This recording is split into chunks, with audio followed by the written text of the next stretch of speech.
Тамашоо долбоорунда тарбияланган тамашакөй таланттуу тапан жигит Санжар Мыкыев жакында эле ата статусуна ээ болуп, кубанычы койнуна батпай турган кези. Кыргызстандын көрүнүктүү шоумени менен ушул туурасында баарлашып, чыгармачылыгына да токтолмокчубуз. Саламатсызбы, Санжар мырза? Саламатчылык. Кош келиңиз. Чоң рахмат, кош келдик.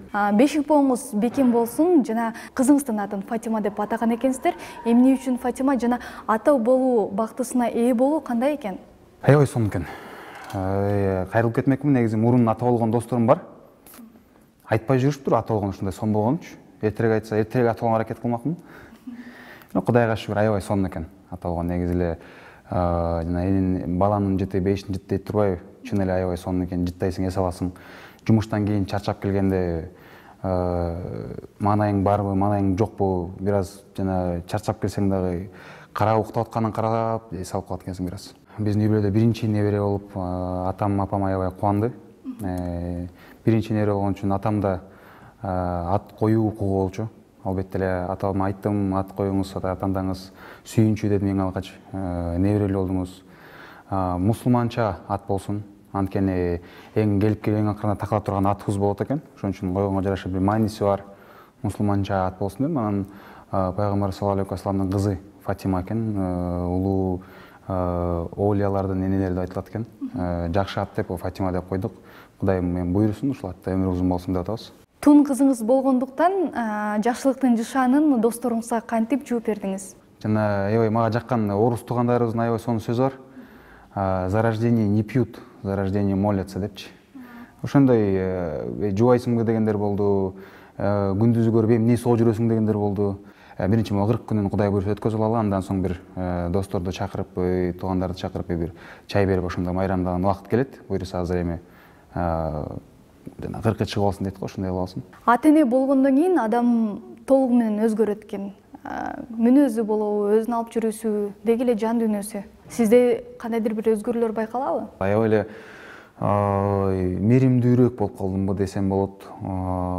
Жумшагыраак болуп калдым десем болот. Аябай эле мындай өзгөчө башкача сезимдер ойгондо да, кызымды кармаганда андай сезим боло элек да, бул башкача болдум негизи элечи. Өзгөрдүм десем жаңылышпайм. Наристайым үйдө отуруп зерийип кеткенде атайын бир эс алуучу жайларга барып сейилдеп турасыздарбы? Биз Нариста экөөбүз негизи кеде жакшы мындай чер жазып, эс алып жүргөндү жакшы көрөбүз. Кызыбыз төрөлгөнгө чейин тоого барып келчек, бассейнге барабыз көбүнчө. Мен мурун негизи үйлөнгөнгө чейин бассейнге эле барчу эмес экенмин, көрсө кийин кызыктуу эс алып турган жайлар көп эле экен Бишкекте ойлонуп көрсөңчү. Биз эс алып десе эле элдин баары эле барып клубка барып музыкадан ырдап, тердеп, бийлеп, спокойно эс алуулар деле көп эле экен негизи. Үйлөнгөндөн кийин көпчүлүк мырзалар ич байлап, салмак кошуп калышат эмеспи? Бирок сизден формаңыздын өзгөргөнүн байкаган жокпуз. Эмнеге же болбосо багуу жакшы болбой жатабы? Негизи мен толдум бир аз. 2013 ноябрь экен ошондо. Бир жылдын ичинде августтарга жакын аябай бир топ эле толуп кеттим. Негизи эле мен көп деле мындай толбойм дагы, арктап кыта кетпейм. Негизи бир калпта жүрө берчүм. Теги 11 класстан баштап элечи. Жана эмне деп койт эле, сенин фундаментиңде жок дейт го, бизде кандай мындай толук кишилер жок болуп. Үйлөнгөндөн кийин бир аз толдум. Алган формалар, алган гардероб бир аз батпай, көйнөктөр тыгыз болуп, Инстаграмга чыгарган сүрөттөр деле бар.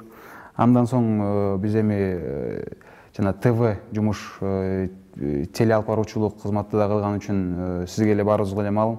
Жана сүрөттө болобу, камерадан болобу бир аз инсан толугураак, анан бир аз узунураак көрүнүп калган үчүн мен бир аз толуп кетсем, такыр эле ошондой байке болуп калат экен. Анан срочно аркташ керек болуп, оор кыйналбай эле арктап калдым өзүм эле. Кантип арктадыңыз? Жок, диета метод эчтеке кылган жокмун. Мурункудай эле бир эле эмеси болду. Өзгөчөлүгү жана менен мисалы үчүн түнү жумуштан кеч келгенден кийин деле бир от души плотно курсак той кылып турган жатасың, уктайсың да. Ошону эле кылбай койдум, ошон үчүн эле арктап кеттим. Кыргыз эли той жандуу келет эмеспи? Анан ошол тойлордун оюн тамаша куруп, тойдун көркүн ачкан бул албетте тамадалар. Сизди дагы акыркы убакыттарда тойлордо кызмат өтөп жүргөнүңүзгө күбө болуп келебиз.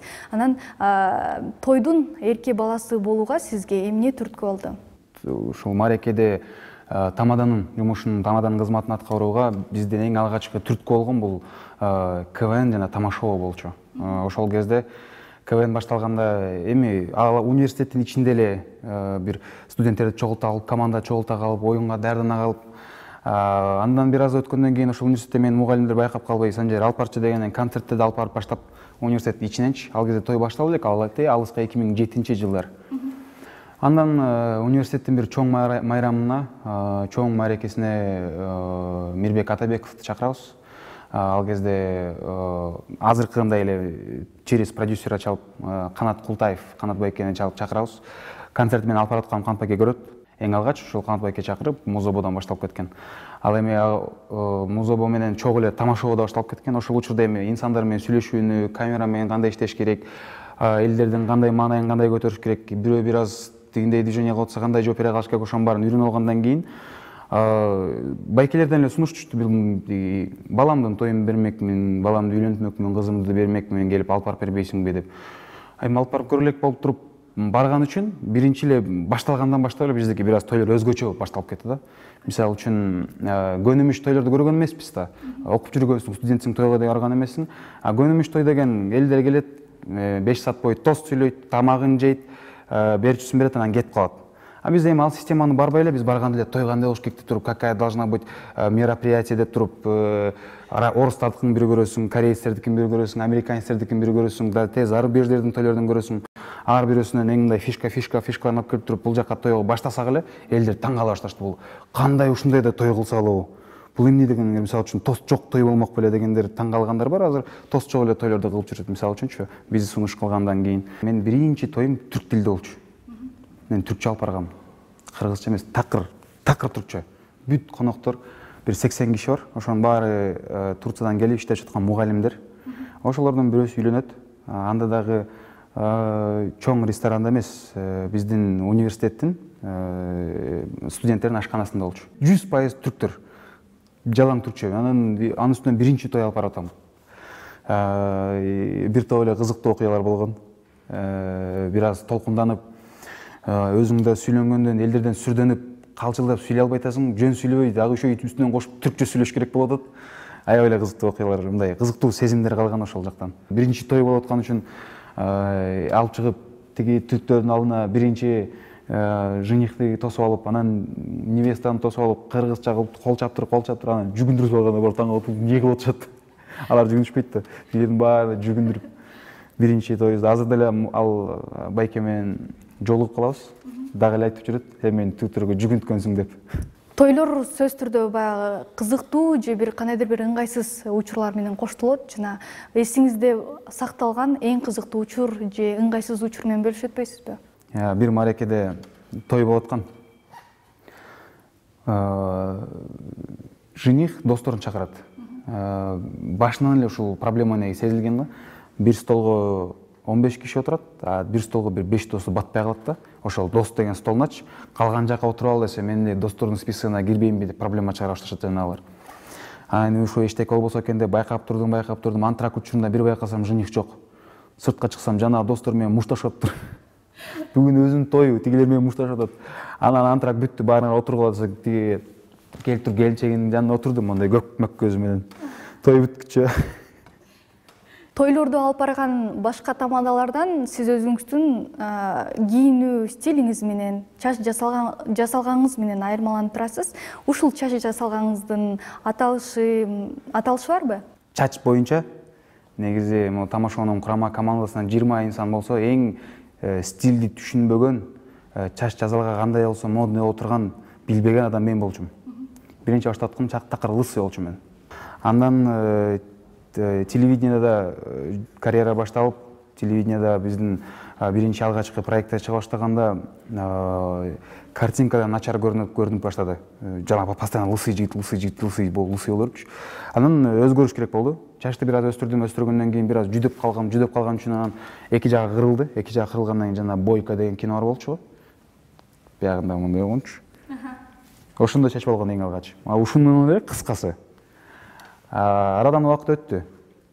Анан Бойко болуп жүргөн чач өсүп туруп, уже Бойко деле болбой калды. Анан тургузуп алдым ошол эле чачты. Мондайынан кылып тургузуп алдым. Ал дагы өзүнчө башкача стиль болуп калды. мындай тургузуп алдым дегенде негизи мен азыркы келинчегим мурун девушкам болчу, ошонун идеясы болчу. Могул сүрөттү карасаң, могул жакшы экен депчи. Ушундай кылып көрбөйлү дейт. Анан кылып көрөсүң. Анан тигиндей кылып көрөсүң, мындай кылып көрөсүң. Ошентип эле негизи көбүнчө идея, стиль болобу, образ болобу наристе жардам берет. Наристенин идеялары менен жаңы чачты аталып жүрөт. Аталыштарын деле билбейм негизи, кантип аталганын. Жакында эле асты кырылганын жакында эле билдим эми, андеркат деп аталганын. Ал эми калгандарын кийин да бир аз өскөндөн кийин ошол эле оң жакка жатты, кайра сол жакка жатты, кайра оң жакка жатып туруп бул да кырылды. Бир аз тажай баштаганда эле өзгөртүп, жаңылык болуп турсун депчи. Атың чыкпаса жер өттө дегендей, атың чыкпаса чачың өзгөрт. Эртең менен ойлонгондо Санжардын башы микрофон болуп калат. Чачтикке туруп калган. Ал эми оңдогонго жана мындай чоң лактар алынат. Тиги китайский лак деген башты ортот экен алчы. Келинчегим бир чоң лак алып коюп, профессиональный деген, ошол бир лак 2 жумага жетет. 350 мл. Ошол лакты жейсиңби дейт, урушат. Жутасыңбы дейт, же каяка төгүп атасыңбы дейт. Эмне лак менен жуунуп алдыңбы дейт, ушундай сыяктуу. Сиз шоу бизнес дүйнөсүндө жүргөн адамдардансыз. Анан өзүңүздү башка тармактан сынап көрөйүн деген ойлор болобу сизде? Мисалы үчүн саясат тараптан болобу же кесибиңиз сиздики программист эмеспи? Балким ошол тараптан. Мен азыр ушул учурда деле негизи программист болгонум. Ошону учур колдонуп жүрөм өзүм. Мисалы үчүн өзүмдүн компаниямдын сайтын мен өзүм эле байкайм, мисалы үчүн. Жазап берген жана сайттын ичинде катачылыктар болгондо оңдоп тура турган досум бар. Ошол экөөбүз чогуу эле оңдоп турабыз. Өзүбүз чогуу эле жазганбыз. Чыгармачылык сферасынан сырткары дагы саясатты өтөсүз. Саясатты мен азыр өзүмдү көрбөйм. Анткени саясатты түшүнгөн, саясатты билип аткан жана ошонун мастери болгон жигиттер окуп атышат, чебери болуп атышат. Буюрса ошол жигиттердин келечеги болсун дейбиз. Ал эми ушул учурда дагы биздин башкарып жаткан байкелерибизге, ажоолорубузга дагы ийгиликтерди каалайбыз дагы. Биз жеке мен өзүм саясатка көп деле аракеттенбейм десем болот. Бир туугандарыңыз туурасында дагы айтып өтсөңүз, канча бир туугансыз жана алар эмне менен алектенишет? 5 бир тууганбыз биз. Менин 4 иним бар. Бар эркек үй бүлөдө. Менден кийинки иним аты Тимур. Учурда аскерде кызмат өтөшүп жүрөт. Биздин үй бүлөбүздөн баары, мен атам, чоң атам, атамдын бир туугандары биздиндеги эле алайдан болобуз. Ошол алайлык 7 атама чейин баары эле аскер кызматкер болушкан. Баары мындай аскер болсо бирөөсү, мисалы үчүн басмачы болсо бирөөсү, тигин солсо баары эле курал-жарак көтөрүп жүргөндөр. Иним дагы ошолордун жолун жолдоп азыр аскерде. Ал эми андан кийинки иним аты Памир. Памир окуйт.